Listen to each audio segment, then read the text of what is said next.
उत्तर प्रदेश में लोकसभा चुनाव 2024 के दौरान अयोध्या की लहर को लेकर पूरे देशवासी इस बात का विश्वास जता रहे थे कि अयोध्या में तो भाजपा की जीत पक्की है। लेकिन कहीं न कहीं भाजपा के हाथ से अयोध्या की सीट निकल जाने से समाजवादी पार्टी का जहां एक तरफ हौसला मजबूत हुआ, तो वहीं समाजवादी पार्टी ने हिंदुत्व की धारा के बीच में भी अपनी जीत कायम कर भाजपा को सोचने पर मजबूर भी कर दिया था। तब से लेकर अब तक भाजपा अयोध्या सीट की हार का दर्द लगातार झेल रही है। यही नहीं, अयोध्या हारने के बाद योगी आदित्यनाथ के खिलाफ भी भाजपा के तमाम बड़े नेताओं का नेतृत्व पर प्रश्न चिन्ह लगाना योगी के माथे पर एक कलंक की तरह था। विधानसभा उपचुनाव बीता, 9 सीटों पर विधानसभा चुनाव भी हुआ, लेकिन अयोध्या की मिल्कीपुर सीट पर अब चुनाव होना है। ऐसे में जहां ये सीट भाजपा को अपनी खोई हुई साख वापस लाने के लिए एक बेहतरीन अवसर होगा, तो वहीं समाजवादी पार्टी के लिए अपनी जीत को बरकरार रखना एक बहुत बड़ा चैलेंज भी।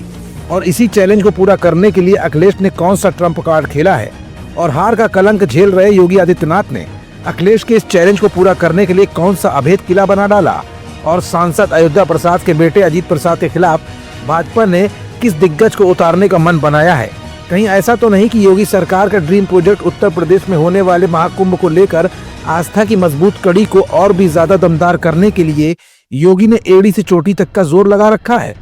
क्या है महाकुंभ और अयोध्या में होने वाले विधानसभा उपचुनाव का कनेक्शन, और क्यों योगी का पूरा अमला इस समय अयोध्या से ज्यादा प्रयागराज को फोकस कर रहा है। कहीं ऐसा तो नहीं कि प्रयागराज में होने वाले महाकुंभ को भव्य बनाकर अयोध्या के मिल्कीपुर विधानसभा उपचुनाव में हिंदुत्व की धारा को और भी ज्यादा मजबूत करने के लिए योगी ने अब अपने कदम आगे बढ़ा दिए हैं, ताकि हिंदू वोट बैंक का सीधा झुकाव विधानसभा उपचुनाव में बीजेपी की तरफ हो। ये कुछ ऐसे सवाल है जिनका जवाब अपनी आज की इस रिपोर्ट में हम आपको दिखाएंगे भी और बताएंगे भी। दरअसल इस समय भाजपा के लिए मिल्कीपुर सीट न सिर्फ हिंदुत्व और आस्था का एक प्रतीक बन चुकी है, बल्कि भाजपा के लिए ये विधानसभा उपचुनाव 2027 को लेकर एक बड़ी चुनौती भी बनकर सामने आ रहा है। ऐसे में मिल्कीपुर सीट पर होने वाले विधानसभा उपचुनाव में बीजेपी अब कोई कोर और कसर नहीं छोड़ना चाहती। यही वजह है कि मिल्कीपुर में जातिगत समीकरण को साधने के लिए बूथवार जीत सुनिश्चित करने के लिए प्रदेश सरकार के उप मुख्यमंत्री ब्रजेश पाठक, केशव प्रसाद मौर्य से लेकर कैबिनेट मंत्री स्वतंत्र देव सिंह,